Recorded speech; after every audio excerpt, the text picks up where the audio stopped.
તત્કાલીન પોલીસ વડા કુલદીપ શર્માને 3 મહિનાની કેદ 41 વર્ષ જૂના કેસમાં ભુજની સેશન્સ કોર્ટનો ચુકાદો કચ્છ કોંગ્રેસના અગ્રણી મરહૂમ મંધરા અબ્દુલ્લા હાજી ઇબ્રાહીમને અંદાજે 41 વર્ષ પૂર્વે જિલ્લા પોલીસ વડાની કચેરીમાં મુલાકાત વેળાએ તત્કાલીન પોલીસ વડા કુલદીપ શર્માએ અપમાનિત કરી અપશબ્દ બોલી અને સાથી અધિકારીને બોલાવીને માર માર્યો હોવાની ફરિયાદ નોંધાઈ હતી।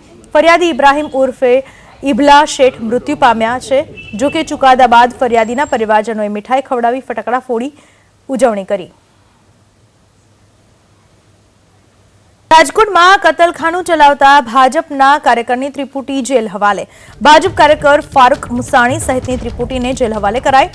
ફારૂક મુસાણી પર ગેરકાયદે કતલખાનું ચલાવતા હોવાનો આરોપ છે। પોલીસે ભાજપ કાર્યકરની ગૌમાંસ સાથે કરી હતી ધરપકડ। તાજેતરમાં જ વકફ બોર્ડના નામે ફારૂકે વેપારીઓની દુકાનો ખાલી કરાવી હતી। આ બાતમીના આધારે એ ડિવિઝન પોસ્ટની ટીમ દ્વારા ત્યાં રેડ કરી રિક્ષા, માંસના ટુકડાઓ તથા ચામડું, એક સિંગડાવાળું માથું કબજે કરવામાં આવેલ હતું અને માંસને પરીક્ષણ માટે એફએસએલમાં મોકલવામાં આવ્યું હતું અને એફએસએલની રિપોર્ટના આધારે ગઈ 6 તારીખના રોજ 3 આરોપીઓ, જેમાં એક ફારૂકભાઈ ઇબ્રાહીમભાઈ મુસાણી છે અને એમના 2 શાગીર છે, એમના વિરુદ્ધ પશુ સંરક્ષણ સુધારા અધિનિયમ અને બીએનએસની કલમ 223 મુજબ ગુનો દાખલ કરવામાં આવ્યો છે અને અત્યારે 3 આરોપી પોલીસ દ્વારા અટક કરી લેવામાં આવ્યા છે।